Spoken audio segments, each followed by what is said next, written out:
Love and light, everybody, and welcome to El Podcast, the greatest virtual happy hour coming to you from Puerto Rico and beyond. My name is Kai Primo, and I'm joined by our edutaining team, El Capitan Jesse Wright and Alex Thomas. And just a quick shameless plug, though. If you're not subscribed yet, guys, please take a moment to like and subscribe, because it is the easiest way to support this channel so that we can continue to bring you this content. We have a very special guest today joining us to discuss Puerto Rico tax incentives. A very loaded topic here in Puerto Rico is Roberto Corretjer. And Roberto is a licensed attorney in Washington, D.C. and Puerto Rico, and also a managing partner at Omnia Economic Solutions. It's an economic development firm that has been exclusively working on Acts 2022 as well as 60 since 2013. So in short, these guys have basically been in the room helping write the acts. So it's quite an honor to have you here, Roberto. I really appreciate you being here. And by the way, it's a virtual happy hour. So what's everybody drinking first and foremost?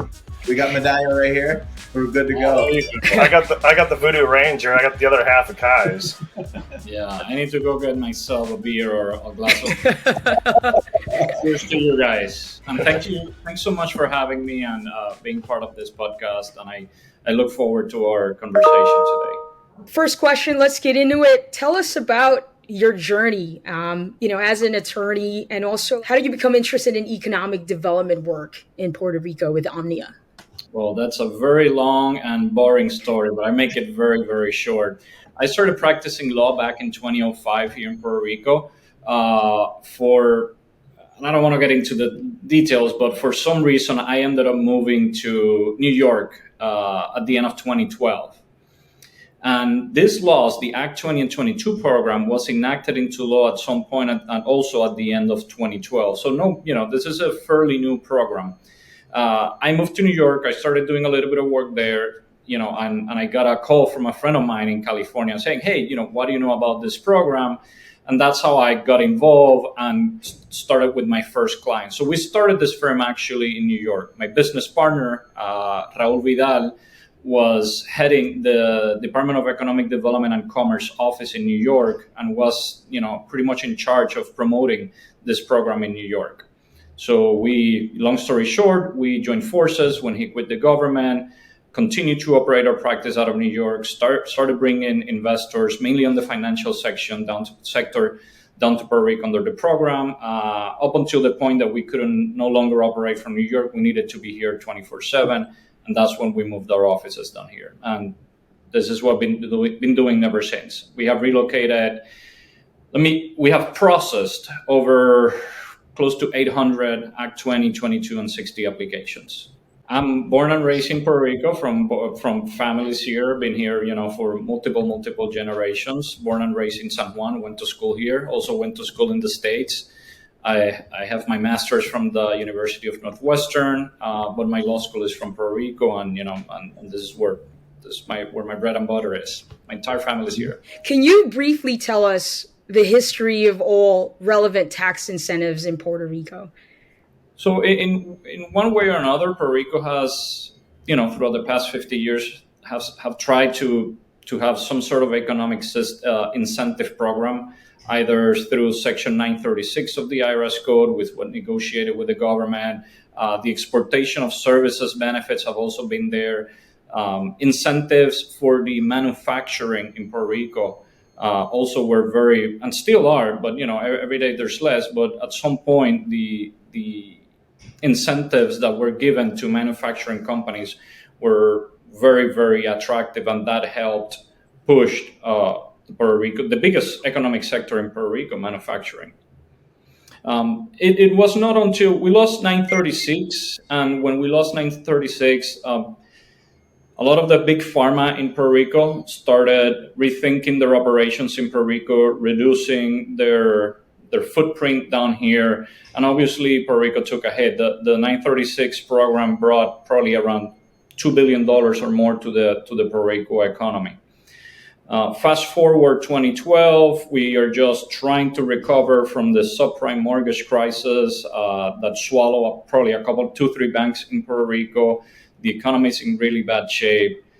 And at that time, the Department of Economic Development decided to push this program, Act 20 and 22.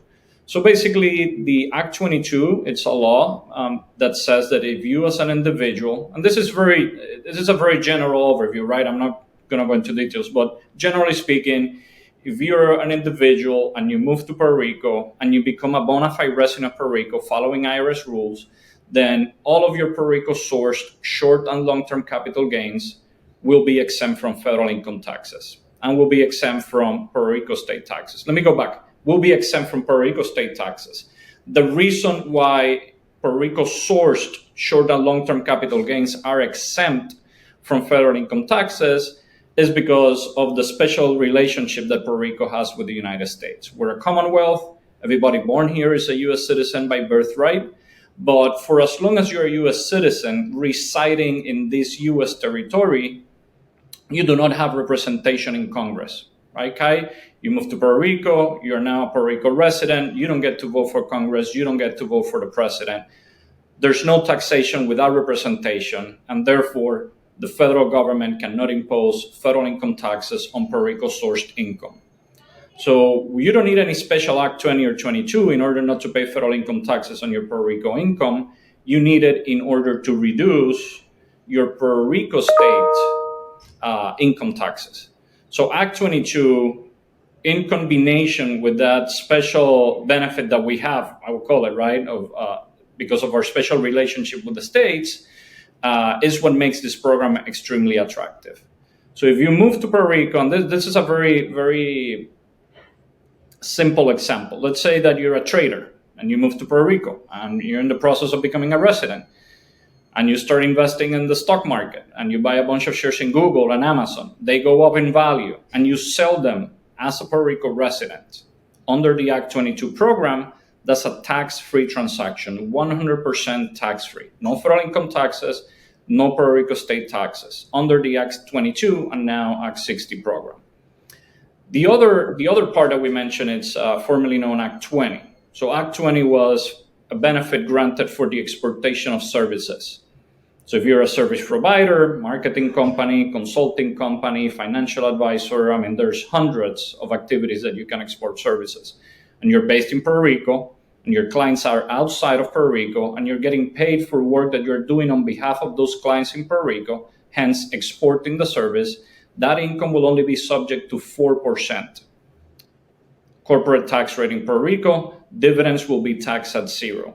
That is extremely attractive. There's not a single place in the entire world where a U.S. citizen can move and pay less taxes on service income than in Puerto Rico. It doesn't exist. You will have to renounce your citizenship in order to get a better deal. So it is very attractive, and that is part of the success of the program. Where did you guys kind of get the idea to create such an attractive incentive?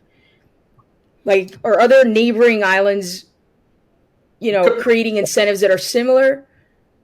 Yeah, the U.S. Virgin Islands had a similar program before we did. It was not successful, and it was not successful because there was no oversight.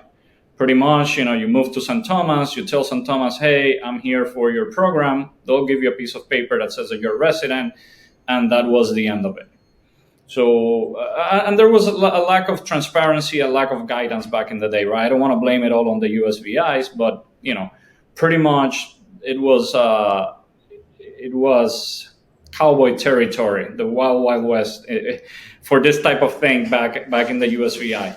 It turned into a fiasco. The IRS came in, they did a bunch of investigations. A lot of those grants got revoked. A lot of people ended up paying back taxes. Some people even ended up in jail. So fast forward, when Puerto Rico was trying to implement this program and thinking about it, the government actually sat down with the IRS and make sure that this was, in compliance with the code, that we were very clear in what were the rules for residency, for example. And the attorneys and the teams that were involved in putting this together, also had the knowledge from the from the mistakes that the USVI's made. So, Roberto, I have a question for you. This is a very high level question because some people may not understand the macroeconomic side of it. What action is tax incentives intended to create? Like, what does it create or produce for people? Obviously, I'm here and I understand it, but maybe for the people watching, there always is a certain incentive to attract a certain action. What is that action for Act 20 and Act 22? Oh, for Puerto Rico, it's very simple. It's economic development. We need to bring in more money. We need to bring in new money to the island. If we don't have any money, we're just exchanging it from the supermarket to me, to the bank, back to the government, back to the pharmacy. It's just circulating on a very tiny island. The only way that we can grow economically is if we start bringing in money from abroad, either through the exportation of services, right? I'm here in Puerto Rico, my client is in New York, he's paying me for that work, that it's new money that is being injected into the Puerto Rico economy because I'm a resident here. Or by moving wealth from rich individuals, people that are moving here in order to build businesses, invest in companies, the stock market, the crypto market, et cetera, et cetera. But to take into consideration, think about Puerto Rico 2012. We're losing a lot of population. We have probably lost over 500,000 people in the last 10 years alone. We went from 3.5 to around probably 3 million right now. That's huge. That's a big, big problem. We are in recession. Energy costs are going up. The vast majority of Puerto Rico is a poor island. If we were a state, we will be the poorest state by a significant margin. So if you put all of those together, there's a desperate need to bring in people that will create jobs, new industries, and new money.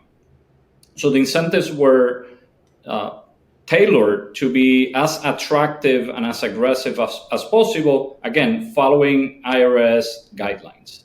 Let me piggyback on that question there, Alex. Can I go back to Section 936? Because there were very highly aggressive incentives back in the day. And since the mid-70s, like you said earlier, Puerto Rico is one of the top manufacturing regions in the Caribbean, right? Producing pharmaceuticals, electronics. I think Jesse had read soda syrups as well. A lot of high-paying jobs, insane growth. And then, in 1996, the Clinton administration repealed Section 936 and phased it out for the complete repeal in 2006. And Puerto Rico has now been in a recession since then. Now, these incentives were already in place. Like, why did they repeal it? Oh, they were costing money to the states. That's one of the biggest differences. And I mean, between that type of incentive, an incentive that is negotiated with the IRS, negotiated with Congress, but that is costing money to the U.S. government, versus Act 20 and 22, and now Act 60, this incentive don't cost a single cent to the U.S. They don't cost money to Puerto Rico, but more importantly, they don't cost money to the U.S. And other factors, right?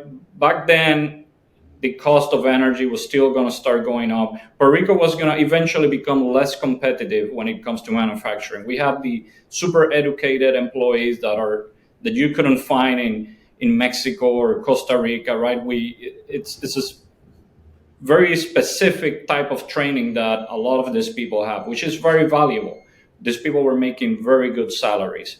But nowadays, Costa Rica, Mexico, a bunch of other places have been able to start competing with us there and for a lot lower price. Combine that with the energy prices, 936 was carrying us, and I think it was a mistake that they took that away from us. It greatly affected our economy. But the other factors that continue to push would eventually also forced us to look for other sources of wealth for Puerto Rico, of wealth creation. So you were talking a little bit about the difference between the public sector and the private sector in economic development, and the new laws are really designed to attract money from the private sector. In your experience, what is better at actually creating economic growth, public sector or private sector, being able to attract money from those two? private sector. It's if the less that we regulate, the more that you allow private businesses to operate and organically grow the way they have to, the better it is going to be for you. To take Hong Kong now, because of the involvement of China, that's different. But take Hong Kong back in the day, they went from super poor to super rich in record time. And the formula, generally speaking, macroly, the formula was, I'm the government, I'm not going to regulate you a lot, I'm not going to ask a lot from you, but then you don't get to ask a lot from me. And that's it, So it created a perfect environment for businesses to actually grow very, very fast and be very competitive. We don't have that in Puerto Rico. Puerto Rico is extremely bureaucratic. There's 5 laws for every possible case scenario that you have. It's very paperwork intensive, so we don't have that. But again, our Act 60 program is extremely attractive, especially for U.S. citizens, and has created probably in excess of 50,000 direct jobs. Oh wow! There's actually I never knew the number of how many jobs has been created since the Act. And that's a very conservative study from 2019. If we update that study, I wouldn't be surprised if we have at least 60,000 direct jobs created by the Act 20 when the Act 20 and the Act 60 program. So it's working. Oh, that represents 5% of our economy. Yeah. Pretty almost as larger than tourism. Wow. What was the shift from Act 20 to Act 60? Well, Act 20 and Act 22 What's the difference? From 2012. Puerto Rico has tons of different incentives for agriculture, tourism, finance, etc. So the government decided to put all of those tax incentives into one book, to one law. So now, formerly known Act 22 and 20 are new chapters inside the Act 60 law, which also includes, again, tourism, agriculture, all of the other incentive programs. Okay, just made it all into one and made it simple. That's correct. What that is. The general points of attraction remain there, which is the 4% for the exportation of services and the 0% on the capital gains for Puerto Rico sourced capital gains from residents. Yeah, so if I were Act 22 and then I wanted, this is a personal question, but if I were Act 22 and then I wanted 20, I can't get 20 anymore. I'd have to move over to 60. Is that correct? Well, you're Act 22 until the end of your grant. If you wanted to export services, then we will be filing under the new Act 60 law. Then it would be, we would file. If you're at Act 22 now, you're not an Act 60 now. You continue to be an Act 22. Act 22. And okay. If you under Act 60, then those are Act 60. Okay. I like the fact that I got the grandfather. I didn't miss that deadline. But it's very important. Thank you for bringing that point. This is something that I get a lot of people ask me about this. These grants, these are binding contracts between the government of Puerto Rico and an individual or a company. A lot of people tell me, but I'm in Florida, and in Florida there's no state income tax. Until tomorrow morning, when the Florida Senate decides to impose a 15% tax on state income, right? They can do that. Most likely they won't, but they can do that if they want to. In Puerto Rico, you have a contract. The government cannot take it away from you unless you actually are breaking the rules of the contract. But if you follow the contract, you're good to go for the duration of your agreement, regardless of the fact that tomorrow Puerto Rico changes the law or eliminates it. Oh wow! So if they do eliminate the acts, it's binding for 15 years for the ones who have their degree. Yeah, the government can shut down tomorrow morning for newcomers, but you are in. But I'm in. Got it. It's extremely important for credibility of Puerto Rico and for the people that are, packing and leaving from wherever they are and moving here. It is a big move. It is a stressful move. So they need that reassurance from the government of Puerto Rico that we will uphold our end of the bargain. So Roberto, 936, when it was repealed, it caused a lot of economic downturn. What do you think would happen if, Act 60 was repealed? What would happen to the economic environment here? The forecasts are not good. I've spoken out with a couple of economists about this subject. The first reaction will be on the high-end real estate market. Obviously, there's a lot of people that, if you're not making money, there's no point in you moving to Puerto Rico, right? This is a program designed to attract people that have money or people that actually generate substantial amounts of money. So when people like that move anywhere in the world, they tend to go, to the nice places, to the nice neighborhoods. It happens everywhere, right? The same thing if you're a millionaire and you decide to move to France tomorrow. You're not going to go to like a shitty neighborhood. You're going to try to go to the nicest one. So these people moved down here, probably around close to 5,000 now, 4,800.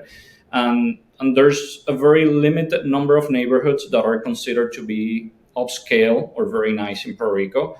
They started buying a lot of properties there to the benefit of Puerto Rican families, because the guy that bought a beach house for $700,000 back in 2012, it's now selling it for $5-7 million to somebody moving in from New York.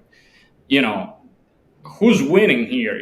This program has retired so many Puerto Rican families, and I have witnessed that.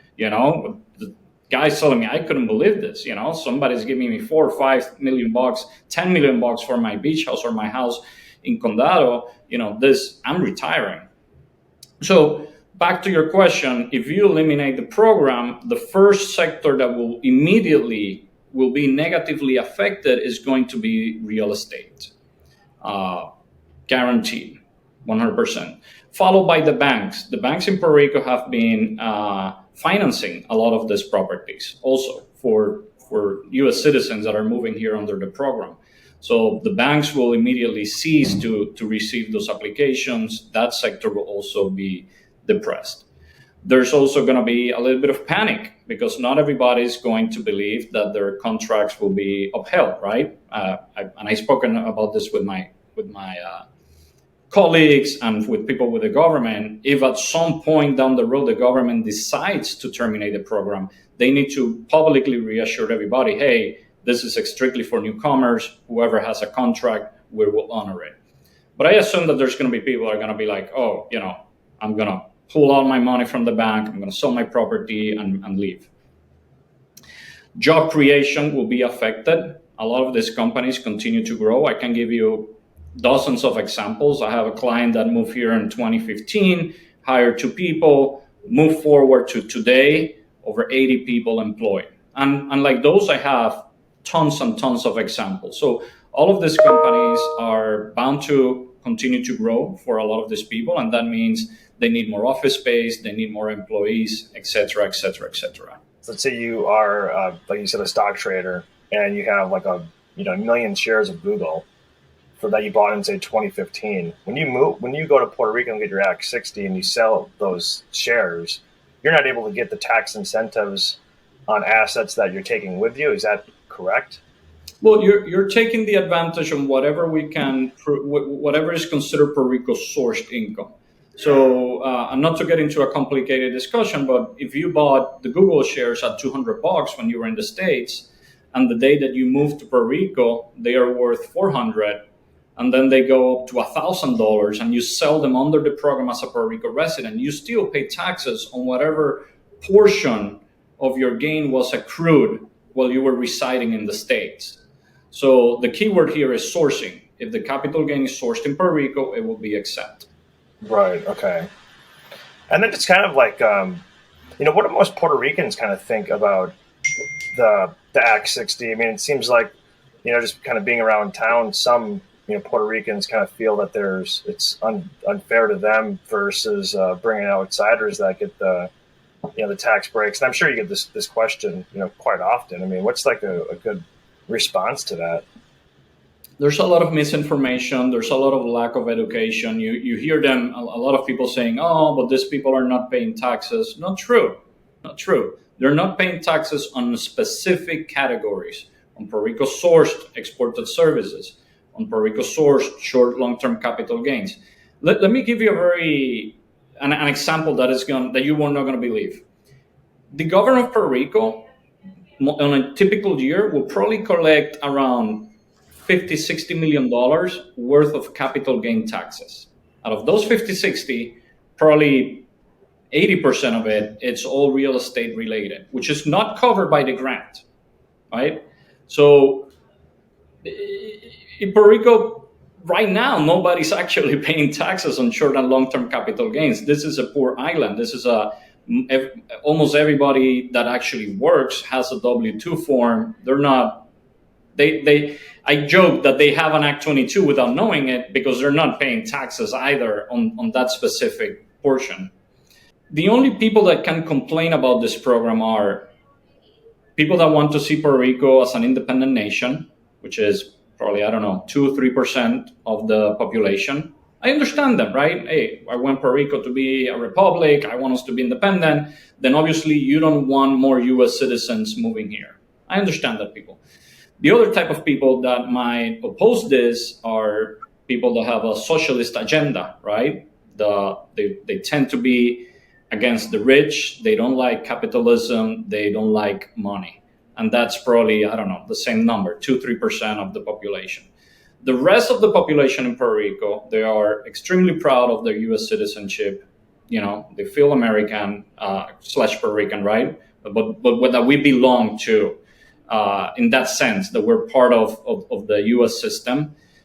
We cherish our citizenship, that we want to progress. We want to see Puerto Rico improve financially. We want Puerto Ricans to have better opportunities, more money. It's like in any other place. So the people that are in that category that complain about this program, they're doing it because they're not educated on the program.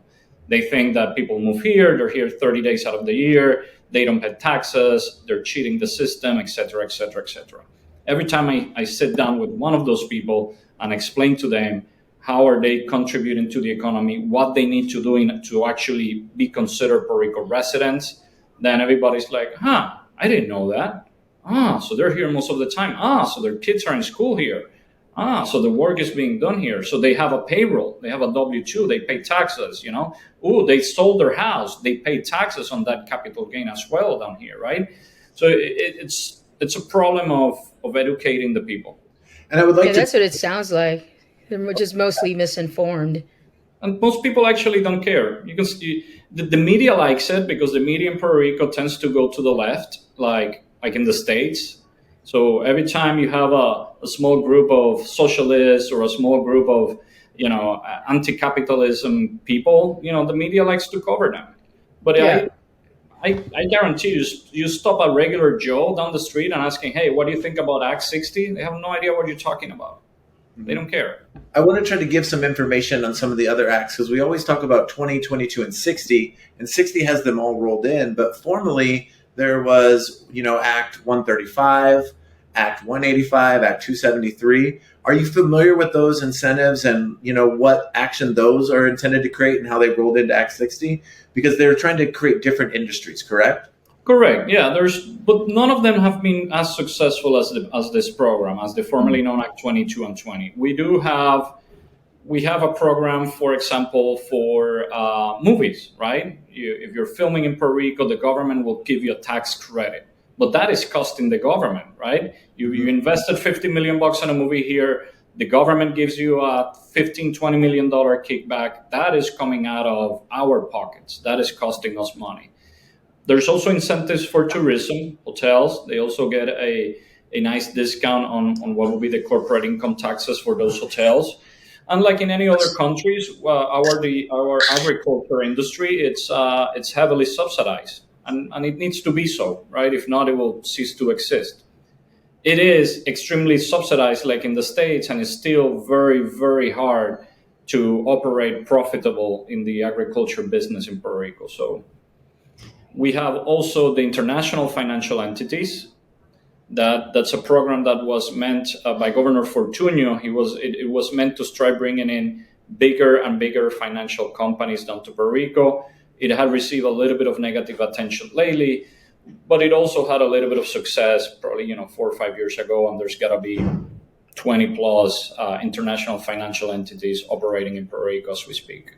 Sorry, actually, I'm going to share this. I found this, Roberto. I think it was you who took this picture. Yeah, that was me signing my decree at the office. Yeah. And that was in 2020 during COVID. Is that beer? That was Agua de Florida, because it was COVID, remember? So it was my my alcohol wipe or something that I used, but it had a smell. That year from COVID. Yeah, that was 2020. And so, but I remember when we were in communication with Raul and yourself, I didn't have even enough money to pay the fees, and this local Puerto Rican told me it's like the decree is for 15 years. It's basically you betting on yourself Correct. that you know your source, you may have capital gains sourced while you live in Puerto Rico for the next 15 years. Like, it's you betting on yourself, so it's worth it. Figure out how to get the few $1,000s that I needed to get this decree. And so, I wasn't some rich person moving out here. I'm the same as everyone. I landed in Puerto Rico and worked like a dog from day one. And so there seems to be this, and obviously Alex knows this. He's really into this since the first episode. Such a backlash for people wanting to come here, thinking it's just really a bunch of rich people trying to take advantage or exploit resources.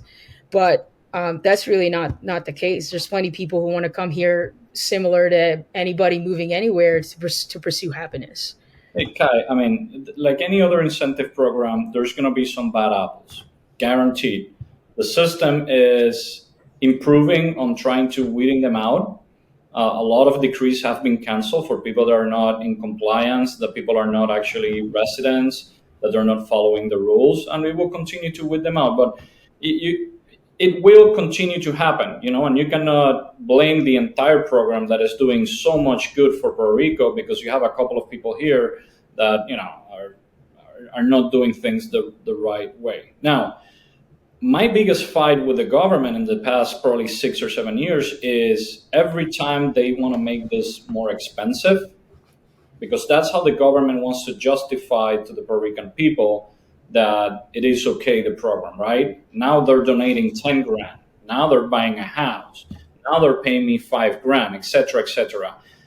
What they don't understand is that the people that they're pushing away when they make those changes is people like you. I would rather have you, a young, entrepreneur, businesswoman moving down to Puerto Rico, where most likely if you make it, you will stay here, you will have your family here, grow here, versus the super rich 75-year-old New York finance guy that will be here for 4 or 5 years, have a big capital gain event, pack and leave.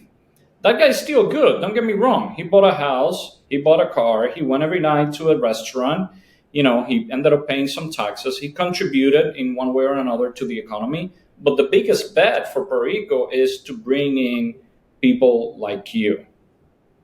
So if this program tomorrow, they say, now you have to donate 50 grand a year to non-for-profits, a lot of people like you are not going to be able to make it. And then they will make this what they don't want it to be, exclusively for the super high net worth individuals. Yeah.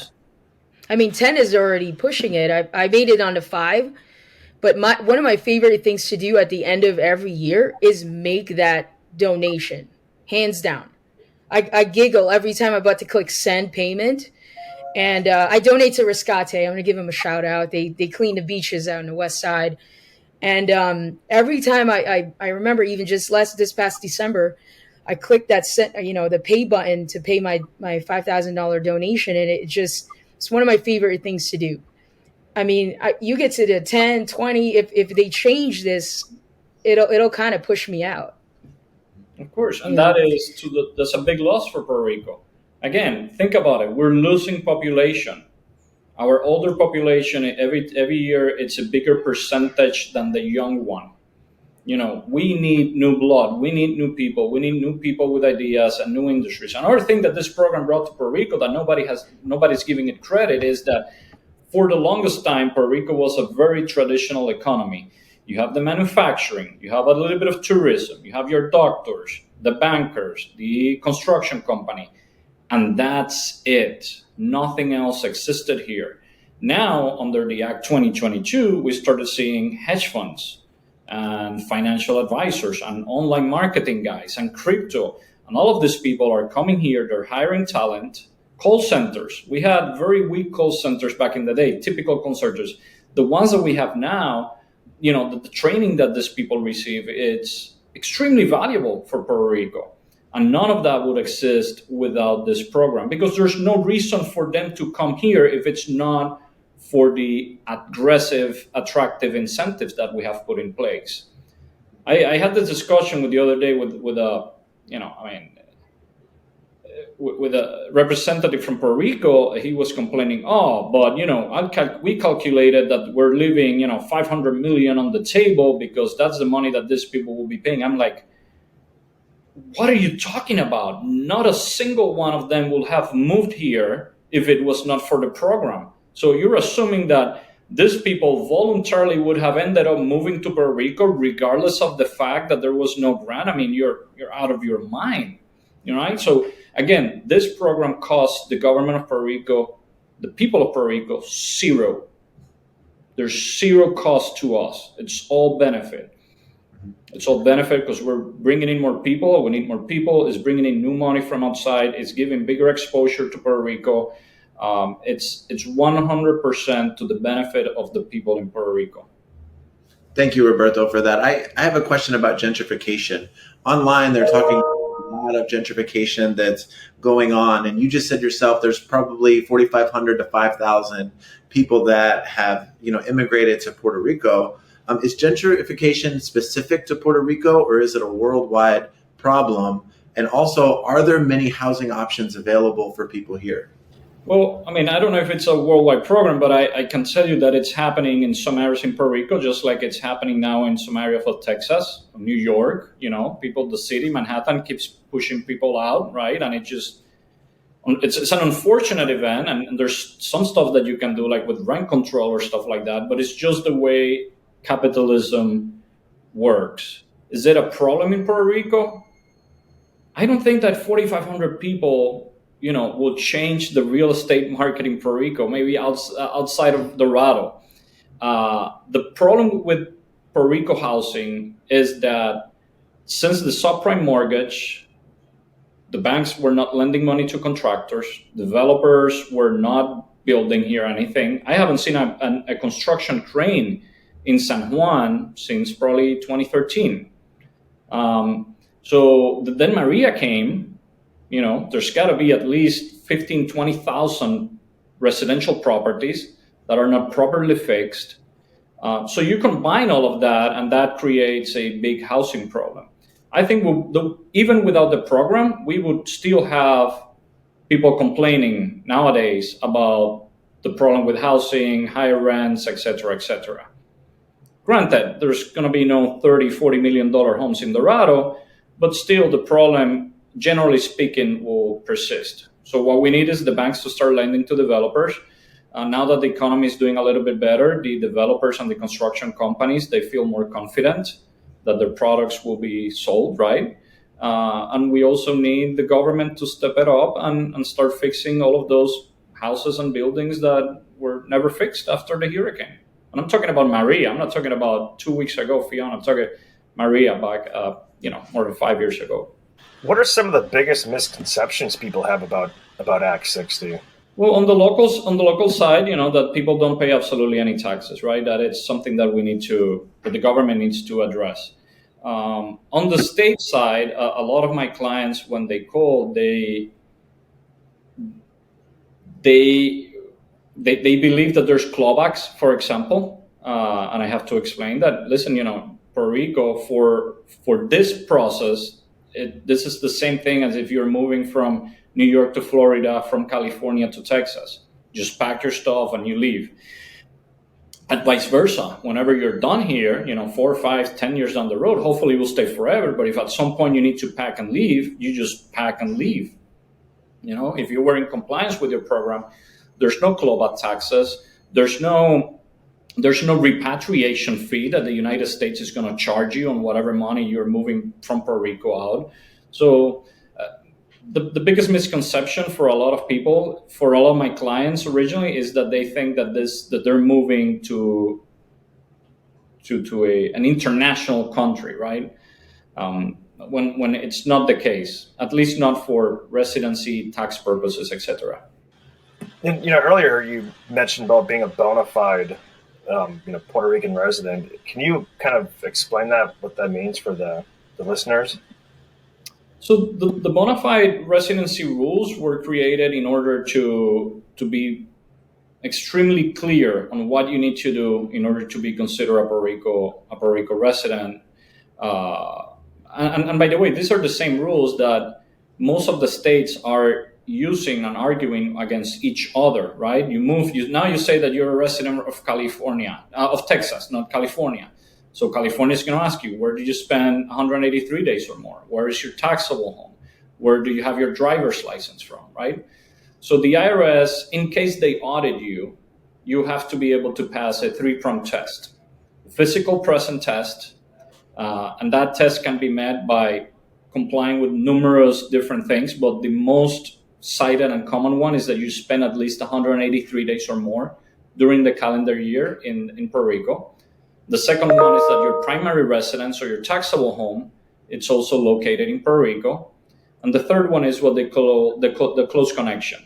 And that could be, it depends, it will vary from person to person, but generally speaking, we're talking about having your driver's license from Puerto Rico, registering to vote in Puerto Rico, having a personal bank account in Puerto Rico. If you're a religious guy, then you start attending your church or synagogue down here in Puerto Rico, et cetera, et cetera, et cetera. In that note, for example, I have a lot of clients from Utah, Mormons. In the Church of the Mormons, you have to move your file if you move from residency.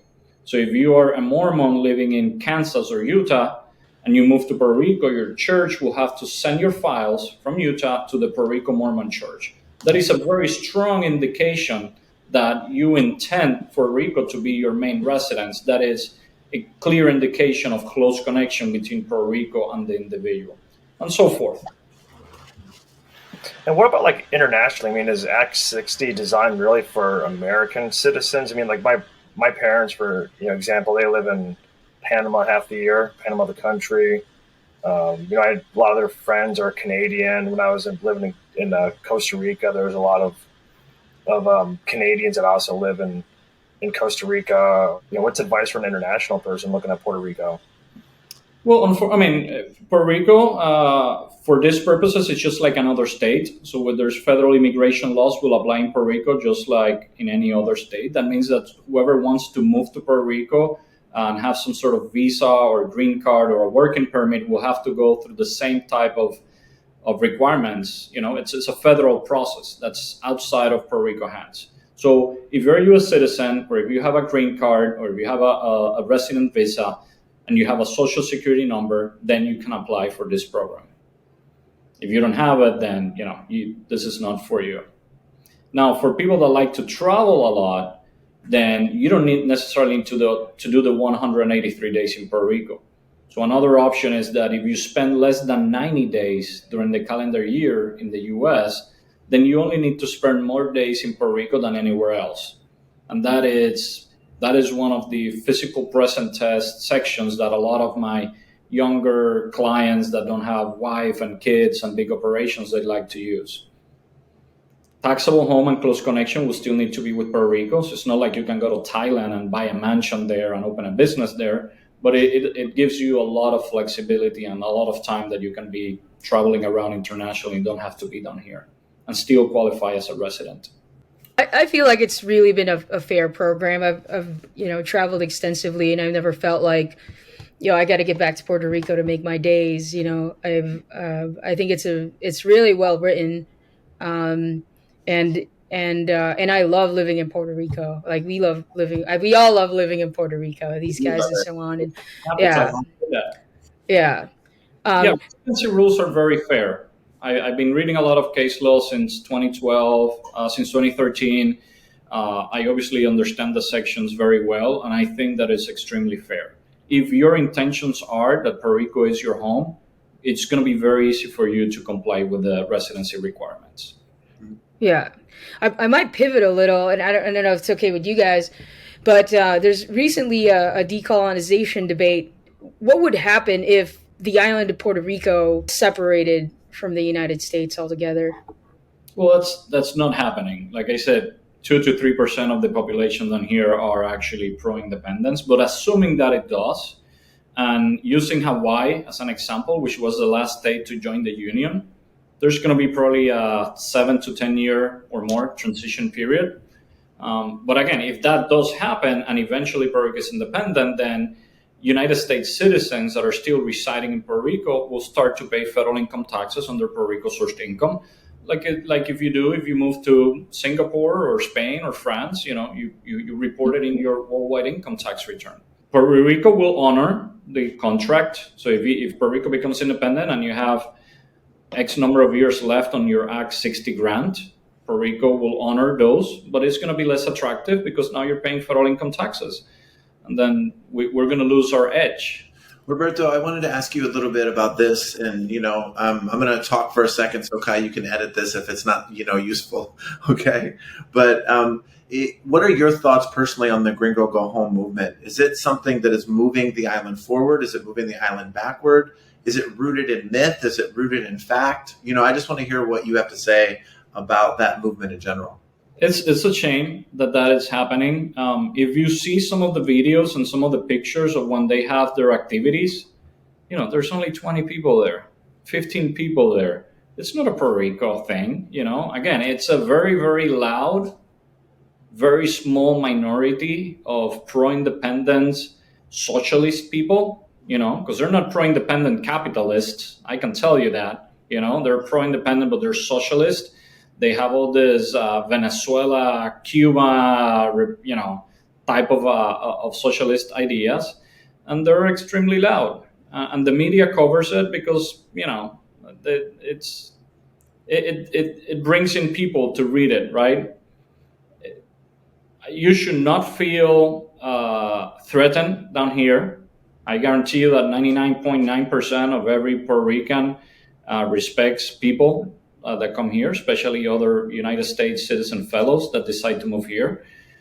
Puerto Ricans have been moving to the United States by the hundreds of thousands, forever. There's probably more Puerto Ricans in the States than in Puerto Rico right now. And, I feel that I would feel very bad if I hear that a fellow Puerto Rican that moved to Florida, Texas, or New York, whatever, gets discriminated for being a Puerto Rican. And all of a sudden they start saying, hey, Puerto Rican, go home, right?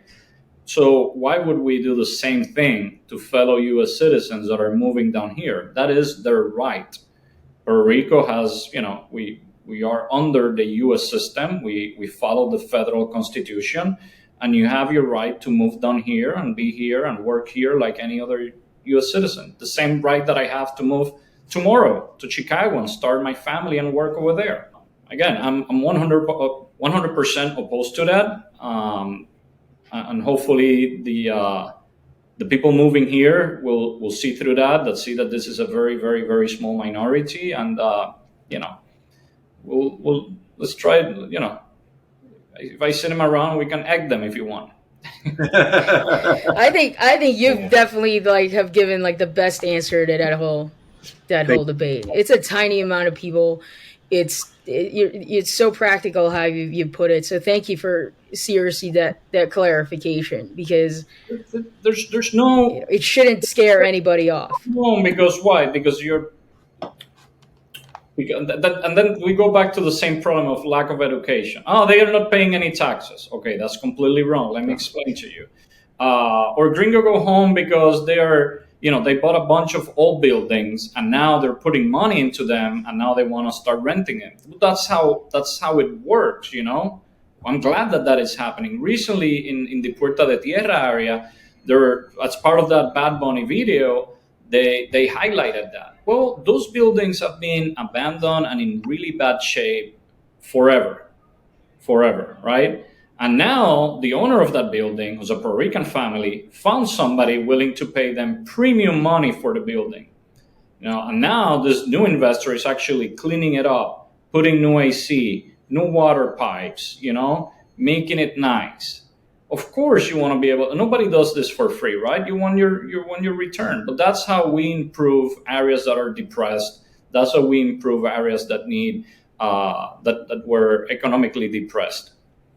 So I'm glad that it's happening. I to give you a small example, I was having dinner with a couple of really good friends about a year ago, and some of them were very wealthy Puerto Rican guys, and they were like, "Oh, They sold that building for X amount of money. I can't believe it. Blah, blah, blah. They're buying all the buildings. I'm like, dude, that building has been empty for 20 years. You drive by it every single day of your life. You're a millionaire. Why didn't you buy it?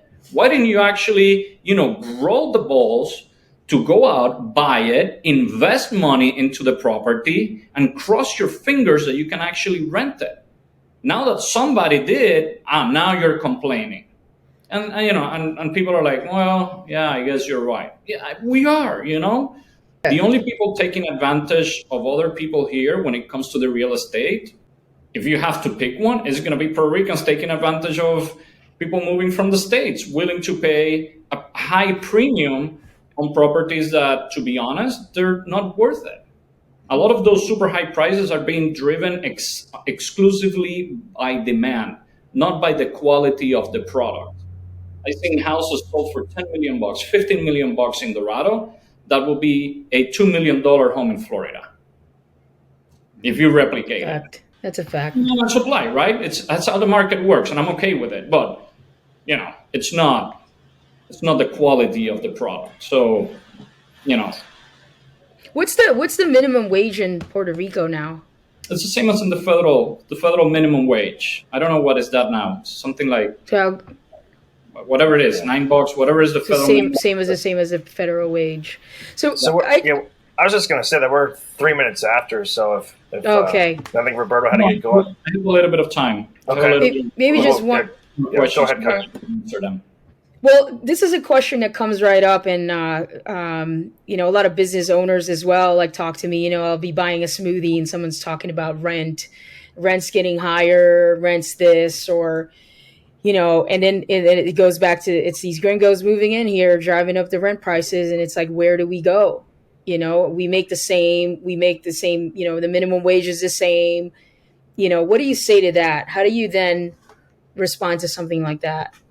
Well, Kai, it's not you guys. Again, it's only 4,500, 4,700, that moved here. That's not enough to change any area. Maybe, again, inside the Dorado Beach Resort, inside the San Regis Bahia, inside a few gated communities. But generally speaking, it's impossible that 4,500 people affect an entire real estate industry. There's other factors. There's lack of inventory. Nobody has been building here the way they should have a long time ago. Interest rates are going up. The inflation, it's just the cost of doing business. Electricity costs it's a major problem in Puerto Rico.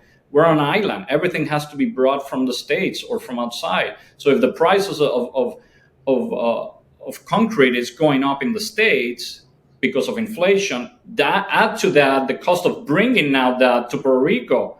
There's also inflation on the transportation to get it here. The guy that gets it here now has to pay more for his stuff, so he's pushing the price even higher. So it's just this domino effects that affects all of us. But they cannot blame this on the Act 60 community, not unless we have 100,000 people here. Yeah, I wanted to share a little story. My girlfriend's mother runs a building with 260 units. There's about a little under 500 people that are here, but it's for a first-time home buyer that's a resident of Puerto Rico, and they have 3-bedroom units that would be worth about 130 or 150,000 in the States, but you pay $600 a month, and after 5 years you own it. So I bring this up because I see gentrification online, but then in my personal experience with a lot of the stuff that I see online, I experience the opposite, that there is opportunities for people to be homeowners at very, very reasonable prices. You can't even rent an apartment, a 1-bedroom apartment in Ohio for $600, and to be able to be an owner after 5 years is really incredible. So, I just wanted to dispel that myth and share that with you guys. Yeah, thanks. Yeah. There's tons of other places where you can go in Puerto Rico and, like you said, rent for more reasonable rates, right? Mm-hmm. If you want to be in Condado, if you want to inside the Ritz Reserve, then you have to pay the Ritz Reserve prices, the Condado prices. But there's plenty of other towns in Puerto Rico with residential property available for reasonable prices. Mm-hmm. Do you think Airbnbs are also responsible for the lack of inventory? for long-term rentals out here? Yeah, Isla Verde is an example. Isla Verde, Condado. Yeah, I could see that. Mm. But the buildings have the capacity of limiting that. The board of the building can send down, like in my building, for example, where I live, you cannot do short-term rentals. So it has to be 6 months or more. That takes away 99.9% of the Airbnb problem. Mhm. So those buildings have the capacity of on their own deciding if they want to allow this type of business operating in their buildings or not. Mhm. In New Orleans, they have a law in the French Quarter that people can't do Airbnb because it became very popular. And of course, they could pass laws like that. But Puerto Rican residents, especially these people that have sold some of these properties, are they also creating Airbnbs and renting to the tourism industry? Right? It's not just one side. I mean, everybody has the opportunity, correct? Oh, correct. Yeah, of course. I mean, I know I have a bunch of personal friends that own multiple properties in Old San Juan and in Condado and Isla Verde that they have it on Airbnb or some other type of short rental program. Oh man, you're so fun to talk to. We're learning so much out here. I wish we could keep you for another 2 hours, but I know we can't. Okay, one more question for me, and then that's it. But regarding the power, Puerto Rico's power infrastructure, you guys being think tanks of that's economic development, but are you hearing any talks of how, the power grid that they may fix it so that it's a little bit more stable for when hurricanes come or earthquakes and things like that? Are there plans to develop it or improve? Well, I mean, in order to make improvements, in order to have a better system, you need more money. And right now, we're already paying probably the highest per kilowatt rate in the entire states. So, and I'm sure you see it in your electric bill. It's extremely expensive here in Puerto Rico. It's not like they can say, "Hey, we're gonna push your bill 15-20% so that we now have more money for investment." They can't do that, because Puerto Ricans are already to the top of what they can actually afford, and it's probably the biggest problem that we have in Puerto Rico right now. So the only way for us to get this better is probably by requesting some sort of help from the federal government, or loans to help us facilitate improvement. In the bigger picture, and this is my opinion, not as an expert, just like as a regular Puerto Rican, right? All of our energy, most of it is created by big generators that we have across the island. We're burning oil all day long. If you have solar, you're feeding the system, but solar is not consistent. So at some point, if the solar is not giving enough, you need your generators running all the time. It's not like you can shut them down. Oh, now we're solar or wind, we don't need generators, shut them down. Those generators will still need to be up and running 24/7, no matter what. So in the long run, and I talked to a couple of experts, either we do something very drastic like nuclear power plants, right, that are very they cost a lot up front, but then down the road is the cleanest energy and it gets cheaper and cheaper. Or we can bring a cable from Florida. That's probably an $8 to $10 billion project. But if you connect Puerto Rico to the U.S. grid, which in turn is actually in parts connected to Canada, then when one area is sucking a lot, the other one is providing it, and it balances out, and that will help us reduce our per kilowatt cost. But until something like that big happens, this will continue to be a problem. In terms of cost, in terms of the reliability of the infrastructure, we're hoping that this new company, Luma, as a private company, can actually start improving at least the distribution. But sometimes the problem is not the distribution, the problem is the generation. And we have very old power plants. They're breaking down all the time. They're not enough for the demand that they have right now. Yeah, thanks for answering that. And just one question for me: where can people find you if they want more information on X60 or getting a hold of you for your services? Oh, thank you. So best way to reach me will be via my email, Roberto at omniaeconomics.com, or my business partner, Raul at omniaeconomics.com. So I appreciate the opportunity of being here with you guys. I try to answer your questions as best as possible. I hope to get invited in the future. Next time I will definitely have a beer. And Alex, I seen you drink from that same beer for the past 1 hour. I hope that you change it at some point. Don't worry, I'm switching it out. I knew it. He's got a cooler. He's got a cooler right down there. Beer in the world. I'm very pro Puerto Rico. I want to see what's best for it, and I'm so excited to be able to talk with you today and have you share. I appreciate you. Happy that you call this place home. We're happy to have you down here. Keep contributing to our economy like we do, like good Puerto Ricans do. We just want to see this place be better. That is it for today's episode of El Podcast. Thank you guys so much for joining us. And again, if you aren't subscribed, please subscribe. And if you learned a lot from this episode, please give us a like. It does help us in the YouTube algorithm. And thank you again, and we'll see you on the next episode.